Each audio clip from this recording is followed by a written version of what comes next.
नमस्कार, मैं निशु चंद्रा। आज पहुंच चुके हैं हम सीपीडीओ में और यहाँ मैं पहुंच चुकी हूँ हैचरी डिपार्टमेंट में। सीपीडीओ के हैचरी डिपार्टमेंट में हमारे साथ यहाँ मौजूद है डॉक्टर रोहित, जो कि हैं फार्म मैनेजर यहाँ के। तो आइए उनसे बात करते हैं और जानते हैं कि वो कैसे इस फार्म की मैनेजमेंट करते हैं, कैसे इस हैचरी की मैनेजमेंट करते हैं। नमस्कार सर। तो सर मैं सबसे पहले जानना चाहूँगी कि ये क्या चीज़ है यहाँ पर। तो जैसे कि मैम आप देख रहे हो, एक हैचरी होती है, बड़ी सेंसिटिव एरिया होता है हैचरी। It's like ICU. तो आप आईसीयू में जाते हो तो सबसे पहले आपके जूते, आपके क्लोथ्स वगैरह सब कुछ उतरवा देते हैं और आपको एक डांगरी पहनवाते हैं वो। ठीक है, तो ये भी एक आईसीयू की तरह है, बिकॉज यहाँ पे हम क्या कर रहे हैं हैचरी में, एक अंडे को चिक में कन्वर्ट कर रहे हैं। ठीक है, तो एक चिक जो एक दिन का होगा तो काफ़ी सेंसिटिव है, बिकॉज उसकी इम्यूनिटी जो है अभी डेवलप नहीं हुई है, वो काफ़ी सारी डिजीज़ को प्रोन है। और सिमिलरली तो आईसीयू में भी ऐसा ही होता है, क्योंकि इम्यूनो कॉम्प्रोमाइज़ आपको पेशेंट मिलते हैं तो वहाँ डिजीज़ को प्रोन होते हैं लोग। तो इसलिए हमने ये डिजीज़ को, बैक्टीरिया, वायरसेस को, लोड को कम करने के लिए यहाँ हैचरी के एंट्रेंस पे यहाँ पे चूना लाइमस्टोन डाला हुआ है। तो ये आपको पूरे फार्म में हर जगह, हर शेड के एंट्रेंस में, इवन फार्म के एंट्री पे भी आपको मिलेगा। ये बायोसिक्योरिटी के पर्पज़ से बहुत इंपॉर्टेंट है। तो सर अब मैं आपके बारे में थोड़ा विस्तार में जानना चाहूँगी कि आप यहाँ पर इस डिपार्टमेंट को संभाल रहे हैं, तो कब से सीपीडीओ के साथ जुड़े हैं। बेसिकली मैम मैं डॉक्टर रोहित, मैंने 2018 में यहाँ ज्वाइन किया था मई में। बिफोर दैट मैं हरियाणा गवर्नमेंट में था। ऑलमोस्ट 1.5 साल मैंने हरियाणा गवर्नमेंट को सर्व किया एज ए वेटनरी सर्जन। तो सर जैसे आपने बताया बायोसिक्योरिटी के लिए बहुत ज़रूरी है, तो विजिटर्स के लिए क्यों ज़रूरी है इतना ये। बेसिकली मैम सबसे पहला पॉइंट तो ये है कि किसी भी पोल्ट्री फार्म में, इवन हैचरी में, आपकी एंट्री नहीं है। आप गेट पे भी एंटर हुए होगे तो वहाँ लिखा होगा रिस्ट्रिक्टेड एंट्री। तो आप हैचरी में तो बिल्कुल ही एंट्री नहीं है, क्योंकि बहुत ज़्यादा सेंसिटिव एरिया है। बिकॉज हैचरी से चूज़ा मिलता है, चूज़े से ही आपका एक पोल्ट्री फार्म स्टार्ट होता है। अगर लाइफ के साइकिल से पहले दिन से ही अगर बीमारी हो गई है तो आपको प्रॉफिट की जगह लॉस ही लॉस है, बिकॉज आपको फर्स्ट डे से ही बीमारी हो गई है। साल्मोनेला है, इकोलाई है, ऐसी भी कुछ बीमारियां हैं जो यहाँ से फैल सकती हैं। और इसलिए यहाँ पे हम जो विजिटर्स को बिल्कुल भी अलाउ नहीं करते हैं। लेकिन जैसे कि आप आए हो विद द डायरेक्टर्स परमिशन, तो इसलिए आपको अलाउ किया जा रहा है, तो with certain precautions. Thank you sir. So sir अब हम हैचरी की तरफ बढ़ते हैं और देखते हैं। तो अब अभी हम अंदर आ चुके हैं हैचरी डिपार्टमेंट के, जो हैचरी है यहाँ पर हम आ चुके हैं उसके अंदर। तो सर मैं आपसे जानना चाहूँगी यहाँ पर जिसमें बहुत सारे अंडे देख सकते हो, क्या प्रोसेस है, क्या काम है यहाँ पर। तो बेसिकली मैम मैंने आपको पहले भी बताया कि हैचरी में जो है हम अंडे से चूज़ा प्राप्त करते हैं। तो चूज़ा प्राप्त करने के लिए हमें सबसे पहले क्या चाहिए, अंडे। तो जो अंडे हैं आप 2 तरीके से प्राप्त कर सकते हो, या तो आपका खुद का ब्रीडिंग फार्म होगा, या फिर आप कहीं बाहर से किसी ब्रीडिंग फार्म से आप ये अंडे प्राप्त कर सकते हो। तो यहाँ जो आप खड़े हैं, हम यहाँ पे ये है एग रिसीविंग रूम। तो यहाँ पे हमारे ब्रीडिंग फार्म से 2 बार दिन में अंडे कलेक्ट होकर यहाँ आते हैं।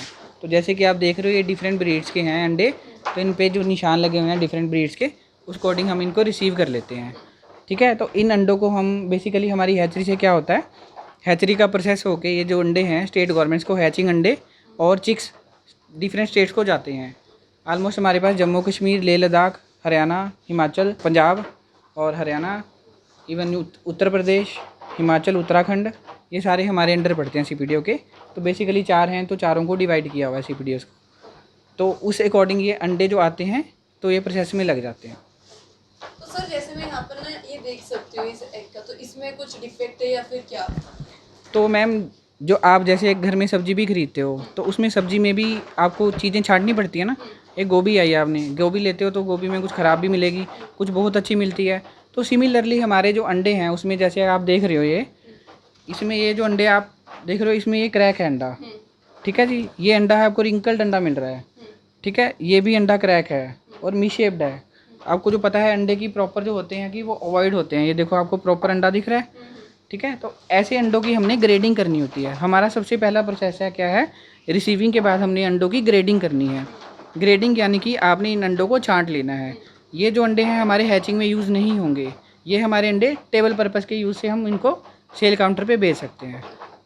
ये है। तो सर ये रिंकल जैसे आ जाता है, ये क्या रीज़न होता है इनका। इसका रीज़न मैडम बेसिकली क्या होता है कि उसमें कोई डिजीज़ हो सकता है बर्ड में, या फिर क्या होता है कई बार कैल्शियम की कमी हो जाती है, या फिर उसकी ओवरी में या ओविडक्ट में कहीं ड्यूरिंग द प्रोसेस वो ऐसी शेप बन जाती है। और यहाँ पर हम देख सकते हैं बहुत सारे अंडे, मतलब यहाँ पर हमने ब्राउन एग्स देखे, यहाँ पर हम और भी अंडे देख सकते हैं छोटे। ये किस चीज़ के अंडे। ये बेसिकली मैम हमारे पास जो है सीपीडीओ चंडीगढ़ में बटेर हैं और मुर्गी के अंडे हैं। ये बटेर के अंडे हैं, जैपनीज कोयल के। तो ये भी हैचिंग के लिए जाएंगे। मैम ये भी हैचिंग के लिए जाते हैं। अंडे रिसीव करने के बाद में हम, जैसे कि मैंने बताया कि हम उसकी ग्रेडिंग करते हैं। ग्रेडिंग करने के बाद हम, जैसे कि आपने देखा है हमारा डीप लीटर सिस्टम पे हमारे जो मुर्गी रखी हुई है, तो अंडा जो है हमारा डीप लीटर पे गिर रहा है, ठीक है। तो उसमें बेसिकली क्या होता है, डीप लीटर में बैक्टीरिया वायरसेस होने के चांसेस होते हैं। तो उसको हमने सैनिटाइज करने के लिए, डिसइंफेक्ट करने के लिए अंडे को फ्यूमिगेशन करते हैं हम। तो इसमें क्या होता है, एक वैक्यूम्ड चैम्बर है ये। तो इसमें क्या करते हैं, हम एक बाउल लेके, चाइना बाउल लेके, उसमें हम पोटेशियम परमैंगनेट एंड फॉर्मेलिन डाल के फॉर्मेल्डिहाइड गैस को बनाते हैं और उससे हम अंडे को डिसइंफेक्ट कर लेते हैं। फ्यूमिगेशन चैम्बर में आप लोग डिसइंफेक्ट करते हो ताकि उसमें कोई इन्फेक्शन और वायरस वगैरह अब ना रहे, ठीक है। उसके बाद का प्रोसेस क्या है सर? इसके बाद मैम हमने अंडे, या तो देखो दो चीज़ें होती हैं, या तो हमने उनको इंक्यूबेशन कर देनी है या फिर हम उनकी स्टोरेज करेंगे अकॉर्डिंग टू दी हमारी डिमांड। तो हम इसके बाद हम जाएंगे स्टोरेज पे। तो हम यहाँ पर अभी जो उसका थर्ड प्रोसेस है वहाँ पहुँच चुके हैं, तो थर्ड इस स्टेप के बारे में बताइए थोड़ा सा। तो थर्ड प्रोसेस है मैडम, आफ्टर डिसइंफेक्शन हम इसको स्टोरेज करते हैं। तो एग्स को हम स्टोर करते हैं कि इस हिसाब से स्टोर करना है सो दैट कि उनकी फर्टिलिटी और जो हैचेबिलिटी भी कम ना हो और हमारे जो हैं चूज़े भी प्रॉपरली आएँ, ठीक है। तो हम इसमें क्या करते हैं, 59 to 63 डिग्री फ़ारेनहीट पे हम इसको 7 to 10 डेज़ के लिए स्टोर कर लेते हैं कोल्ड स्टोरेज में। उसके बाद इसका नेक्स्ट स्टेप क्या है सर? इसके बाद हम मैम इनको इंक्यूबेशन में डालते हैं मशीन्स में। तो मशीन्स में बेसिकली जो चिकन का एग है वो 21 डेज़ में हैच हो जाता है। तो इसके लिए हम क्या करते हैं, फर्स्ट 18 डेज़ हम इसको, ये सेटर मशीन है आपके बैक में, तो हम इसको सेटर मशीन में रखते हैं, ठीक है। इसके बाद हम सर आखिरी 3 दिन इसको रखते हैं हैचर मशीन में, जो मैं आगे दिखाऊंगा आपको। तो सबसे पहले हम क्या करते हैं, जो अंडे की पहले प्राइमरी ग्रेडिंग हुई थी जब हम इनको रिसीव किया था, तो यहाँ हम क्या करते हैं, सेकेंडरी ग्रेडिंग करके इनको ट्रे में डालेंगे। इनकी ट्रे का मैं आपको दिखाता हूँ।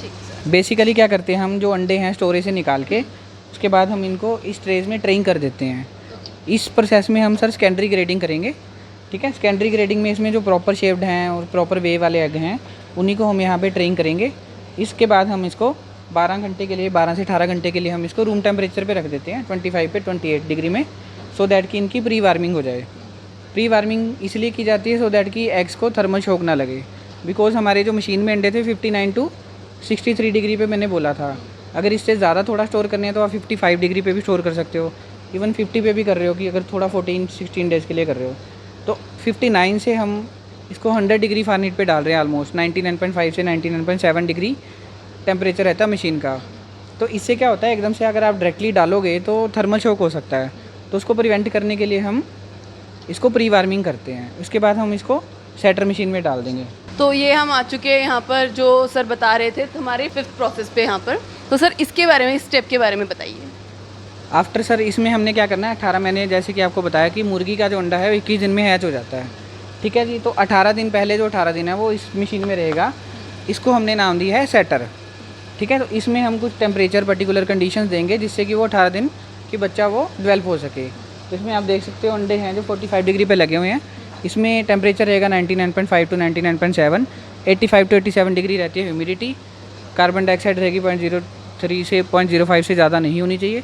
21% इसमें ऑक्सीजन रहेगी और हर घंटे में एक 45 डिग्री पे इसकी टर्निंग होगी। ऐसे अभी आप देख रहे हो ना, ऐसे पड़े हैं ये, तो हर 1 घंटे बाद ऑटोमेटिकली ये 45 डिग्री पे टर्न हो जाएंगे अंडे, ठीक है। 18 डेज इसमें रहेगी। उसके बाद हम क्या करते हैं, इसकी 18th डे पे हम इसकी कैंडलिंग करते हैं। कई जगह 14th to 18th भी कर सकते हो आप, 4th to 7th डे भी कर सकते हो कैंडलिंग। तो कैंडलिंग में क्या पता लगता है कि जैसे हमारे अंडे, कुछ इनफर्टाइल अंडे भी हमने मशीन में लगा दिए थे, या फिर जो अर्ली मोर्टेलिटी हो गया चिक्स की, वो भी हमें कैंडलिंग से पता लग जाता है। कैंडलिंग कैसे की जाती है बेसिकली? कैंडलिंग बेसिकली क्या है, एक मास कैंडलर है आपके सामने वो पड़ा है, ठीक है। तो इसमें हम क्या करते हैं, इसको डार्क रूम में ले जाना है, बिल्कुल अंधेरा होना चाहिए वहाँ। तो इसमें हम लाइट जब चलाएंगे कैंडलर में, तो उसमें से जब हम एग्स पास करेंगे तो हमें जो रेड अंडे, क्लियर अंडे दिखेंगे तो वो उसमें अर्ली मोर्टेलिटी हो गई है या फिर वो इनफर्टाइल थे। इसके बाद का क्या स्टेप है सर, वहाँ चलते हैं। तो हम यहाँ पहुँच चुके हैं अब 6th स्टेप पे, जो कि इस हैचरी प्रोसेसिंग का 6th स्टेप है। तो सर उसके बारे में हमारे व्यूअर्स को बताइए क्या क्या है 6th स्टेप। इसके बाद हमने 18th डे पे हमने आफ्टर कैंडलिंग हमने जो अंडे हैं अपने ट्रांसफ़र कर देने हैं from setter to hatcher machine. इसमें भी हमारा जो सेम ही है ऑलमोस्ट कंडीशंस, बस इसमें थोड़ा टेम्परेचर 0.5 डिग्री कम रहता है और ह्यूमिडिटी 0.5 ज़्यादा बढ़ जाएगी, और प्लस इसमें टर्निंग नहीं होगी। जो उसमें हर एक आवर्स के बाद खुद से टर्निंग हो रही है, तो इसमें टर्निंग नहीं रहती। 18th to 21st डे इसी में रहते हैं। 21 डेज़ के बाद जो चिक्स हमारे निकल गए हैं, फ्लफ़ी हैं, पूरे प्रॉपर्ली नेवल हील हो चुकी है उनकी, उनको हमने निकाल लेना है, उसको बोलते हैं हैच पुल आउट। उसके बाद हमने उनकी ग्रेडिंग कर लेनी है, प्रॉपर वेइंग कर लेना है, प्रॉपर वे हेल्दी चिक होना चाहिए, नेवल कोड उसकी पूरी सूखी होनी चाहिए, फ्लफ़ी होना चाहिए प्रॉपरली, ठीक है, तो एक्टिव होना चाहिए, कुछ डिफॉर्मिटी नहीं होनी चाहिए फिजिकल। तो वो चिक्स हमने जो हैं पब्लिक को वो देने हैं। उसके पहले हम उनकी मैरिड डिजीज़ वैक्सीन करते हैं डे 1 पे। और इसके बाद अगर आपने चाहो तो एक सेक्सिंग भी करवा सकते हो। सेक्सिंग होता है कि सेग्रीगेशन हो मेल एंड फीमेल चिक्स, मतलब मेल और फीमेल चिक्स को छांटने को सेक्सिंग बोलते हैं। ये एक सेक्सर जो बंदा करता है उसको सेक्सर बोलते हैं। He is a highly experience and train person. तो इसकी ट्रेनिंग होती है बेंगलोर से, CPDO बेंगलोर से भी होती है, और इवन आप वेंकीज़ के पूना से भी कर सकते हो। तो वहाँ से ट्रेनिंग लेके आप ये सेक्सिंग का कोर्स भी कर सकते हो। तो सर इसके जो ऑर्डर्स होते हैं, जैसे हैचिंग करने के बाद 1 डे ओल्ड चिक चले जाते हैं, ठीक है, तो ऑर्डर आप पहले ले लेते हैं? बिल्कुल जी, इसका ऑर्डर जो है, इसका जो प्रोसेस है, ये आज जो हमने चिक्स लिए वो 1 महीने पहले इसका प्रोसेस शुरू हो जाता है। एक क्या इवन 1.5-2 महीने पहले शुरू हो जाता है। वो डिपेंड करता है आपकी डिमांड और सप्लाई कितनी है। अगर इसकी डिमांड है, जैसे कि मान लो आपकी डिमांड है 10,000 चिक्स की, और आपके एग्स जो हैं फिर आपने कलेक्शन करनी है फॉर 3 डेज़, 4 डेज़, 5 डेज़, वो डिपेंड करता है कि अपनी प्रोडक्शन कितनी है।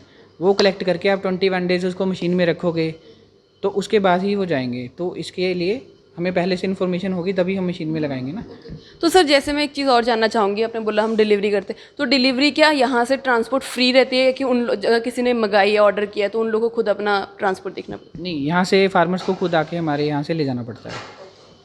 ये थे हमारे साथ डॉक्टर रोहित। तो thank you so much sir, आपने बहुत अच्छे से हमें पूरा हैचिंग का प्रोसेस समझाया कि किस तरह से, और आपने यहाँ एंट्री दी हमें, क्योंकि हमारे पास डायरेक्टर की परमिशन थी, पूरे बायोसिक्योरिटी मेजर्स के साथ हमें यहाँ पर एंट्री मिली है।